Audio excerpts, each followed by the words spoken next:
Hey everyone, so we're here today and I'm going to show you guys how to combine your two pieces of clay. This is just a catch-up video for those of you who have not been able to work out your pounds of clay yet and then combining them together to form the pinch pot. So I'm just going to go over this pretty quickly. Again, to wedge, you want to place your hands on here so that the palm of your hands are kind of like digging into the clay, like so. Okay, I'll try to show you here. Into the clay, you'll notice that it's pretty dense on this side over here, and then you have the duckbill that's kind of building up over here. Okay, so we're going to wedge it pretty good. A really great question I had before was, how do you know when you are finished wedging it? Well, how you know is that you want the clay to be pretty compact. You want it to kind of come together pretty well. You don't want it to be all lumpy like this one here. Okay, this one here is looking pretty rough. Okay, so we're gonna wedge this out pretty good here. And we're going to kind of taper it off.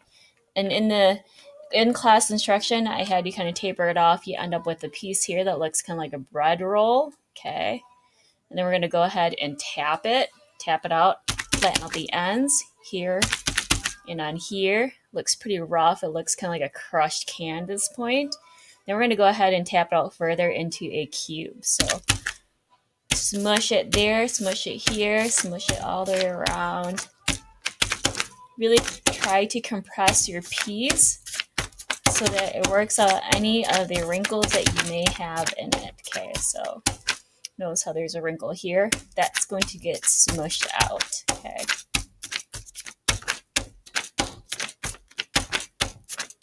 Okay. So you end up with a pretty nice cube-looking chunk of clay here. Now we're going to go ahead and crush it so that it compresses further and we can form it into a ball. So I like to crush in the corners here. Just gently tap it in with the palm of your hand. Okay. Get rid of that cube form. And then once you have that in, you're going to go ahead and start packing it in pretty firmly, kind of slapping it in place so that it resembles more of a ball. Okay, so when you're doing this, you want it to come together really well. You don't want to have any more of the wrinkles on here. And I actually have a ring, so I'm going to go ahead and take this off so this works out better. And I don't have any ring marks on here. And we want it to be nice and smooth all the way around. We don't want to have any wrinkles on our piece when we are done. Okay. This is a lot like making a snowball. When you're making a snowball, you want it to be nice and compact. You don't want the snowball to fall apart on you when you are forming it and when you get ready to throw it. You don't want it to fall apart on you. So this is looking pretty good here. Like so. I still have like some fingerprints in here, but it's okay. Like it's smooth. I don't no longer have any more wrinkles on it. So this is how big it is, about the size of the palm of my hand. So I'm going to go ahead and make the other one. Again, starting off the same way. I'm going to go ahead and wedge it.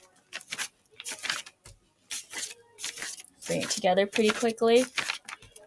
Notice how most of the work is being done with the palms of my hands, not my fingers. My fingers is kind of like helping to lift it up towards my body here and then to push it forward. Okay. Taper it off. Crush the ends. Okay, and then we're going to go ahead and cube it. Okay, so when you're working with your piece at home, it is very important that you work on a surface area that you can either place like a paper towel, not paper towel, I'm sorry, a paper bag or a sheet of cardboard on so you don't end up ruining the table, either your desk or the table that you're working on, the flat surface that you're working on. Okay, so here where we're compressing it again further.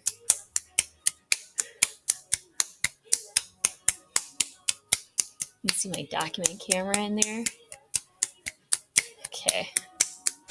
All right, so now we've got a nice ball and we are ready to shape it. So I'm gonna hold the ball in the palm of my hand and I'm gonna press my thumb into it. I'm not going to push it in all the way, but it's going to be pretty deep, about 3/4 of the way into it, okay? Then I'm going to take this motion with my hand. It's kind of like squeezy motion. And I'm going to place my thumb inside. I'm going to start to compress and squeeze the sides. And the whole point of a pinch pot, or this technique here, is to do it in a way where your walls are nice and even all the way around, okay? So at this point, you may notice that your clay is going to start to crack a little bit, and that's because we're starting to work the clay and moisture is starting to escape, and the clay is becoming a little dry, okay?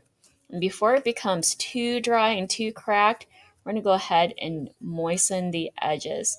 In class, we use the wet paper towel, and you can continue to use that technique, but you can also just simply add a little bit of water. So I'm going to grab some water here, my little container that everyone is given.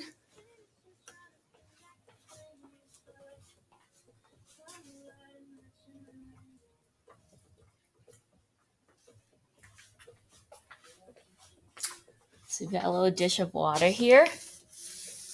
And the only thing I'm going to do is dip my finger into it and then just lightly kind of rub it around the areas that are starting to be very cracked or starting to crack a little bit, okay? I don't want to add too much water. I just want enough to moisten the edges. All right, so in class, we also talked about how thick our clay should be when we're forming the pinch pots. A general rule of thumb is that it should be no wider than the width of your thumb, okay? So no wider than the width of your thumb and no thinner than the width of your pinky. So about the width of your pinky is probably a good size for your walls, okay? And we want that to be the same thickness all the way around, okay? So that includes this bottom area here too. So this technique here, this exercise here will really allow you to feel the clay and really kind of understand clay thickness or clay wall thickness, okay? Just by simply feeling. So it'll improve your tactile abilities. All right, so this is pretty good here. And then I'm going to kind of thin out this bottom part here just a little bit further. I'm just going to support it with my hand and then put my fingers inside of it and apply a little bit of pressure to thin out that area there. Okay, so this is looking pretty good, okay? About even thickness all around. When you're making your other one, you want it to be roughly the same size as the other ball. So I like to keep my other bowl nearby so that I have it as a reference. And then as I'm forming this, I can kind of compare the two just to make sure that my second one isn't too big. So I'm turning this in the palm of my hand.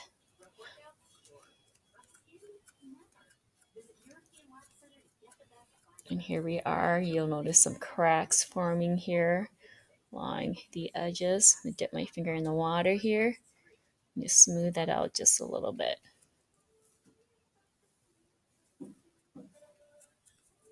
Before it gets too crackly.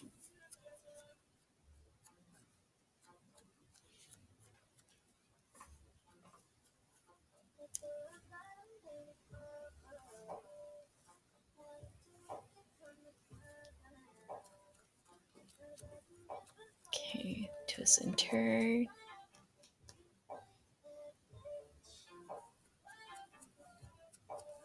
Kind of compare the two. Almost there.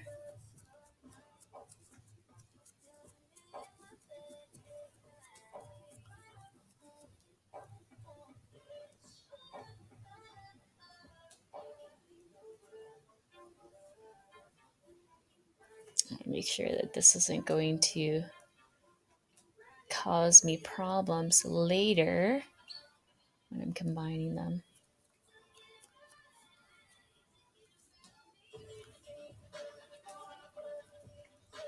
All right, this is looking pretty good in terms of thickness.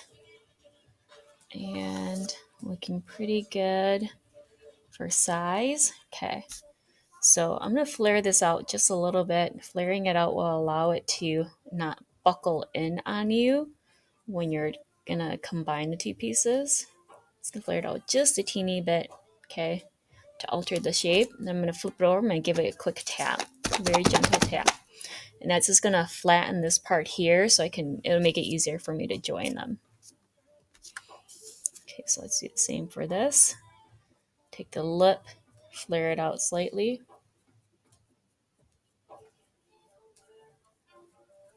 Let's see, fix this camera here.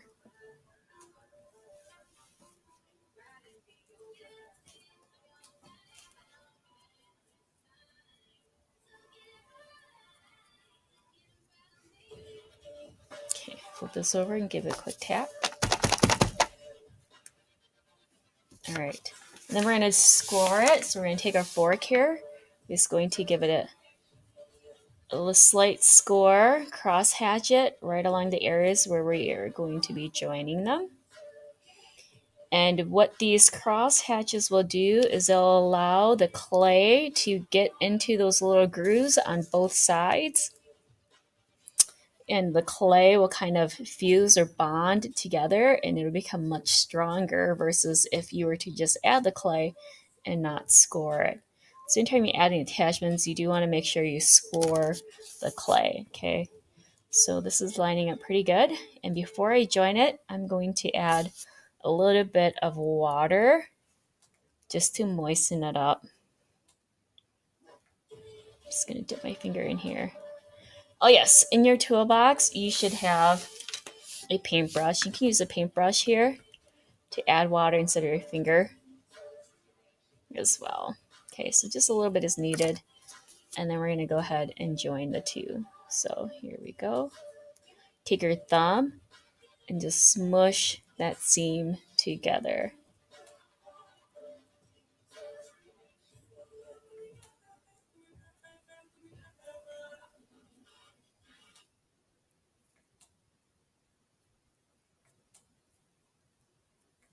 There we go.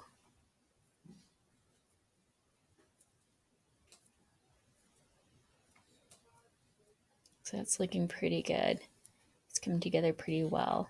You can even go one step further and really blend that edge together, okay? By just pushing your thumb so that the seam crosses over to the other side.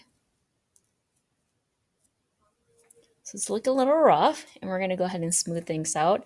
So you can simply lay it down, and then I'm going to roll it on the table here.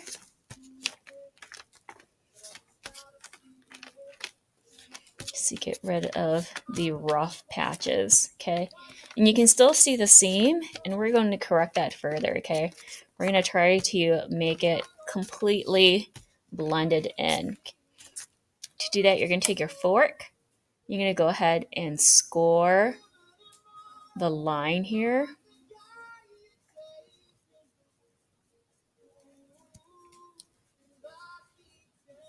And it may seem a little counterproductive to be getting rid of a line with more lines, but this actually works really well.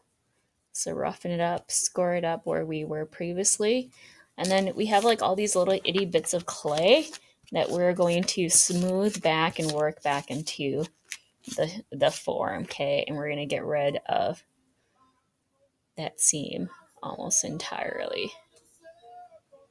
See how that kind of blends in, gets rid of it.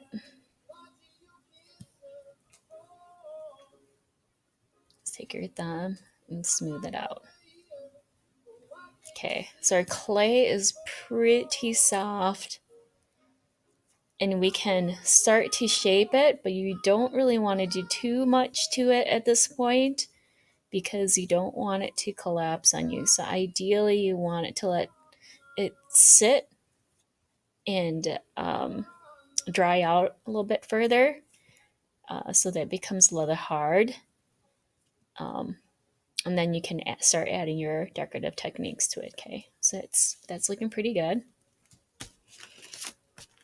kind of rolling it. We want it to resemble more like an egg-like form. Okay. If it's still looking a little rough, you can take your rib tool. So this is my clay rib tool here. It's a little messy here. I'm just gonna take my finger and very carefully remove the dry bits. But I'm gonna use this edge here to smooth out any of the little lumps that I have in there, any of the wrinkles that I have in there. Be careful when you're removing clay off with this though, because with the dry hands and with this with this tool, although it's not very sharp, you can still cut yourself on it, okay? Those little bits of clay, you don't want them mixing in with your piece. So the way I like to use the tool is I like to give it just a slight curve or bend with my hand. So thumb on the other side and fingers kind of curled over the other side. And then just sweep it very gently over your clay piece.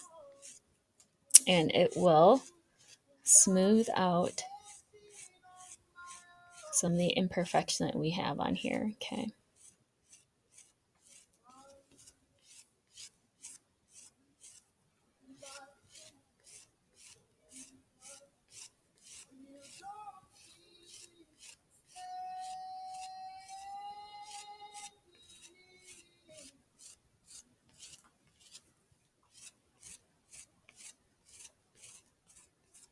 Okay, so there we go. That's looking pretty good.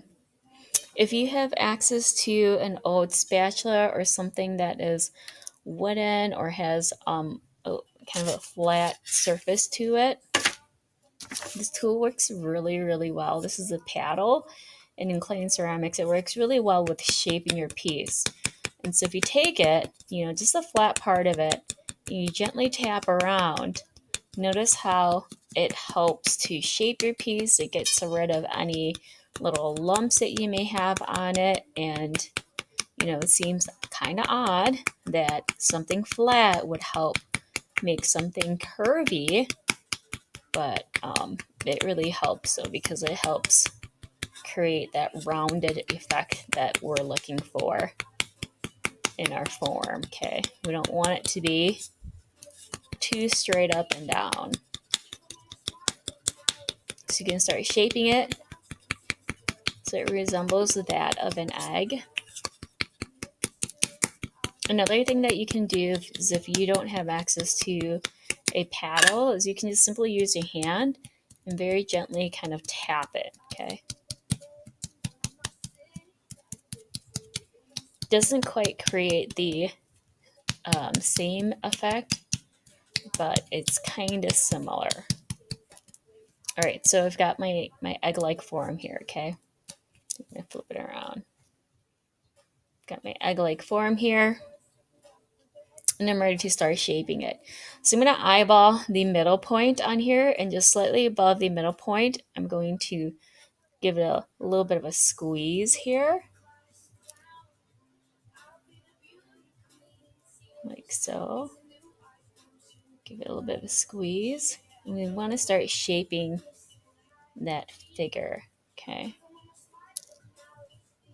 That Russian doll kind of figure. Take your thumb, apply gentle pressure.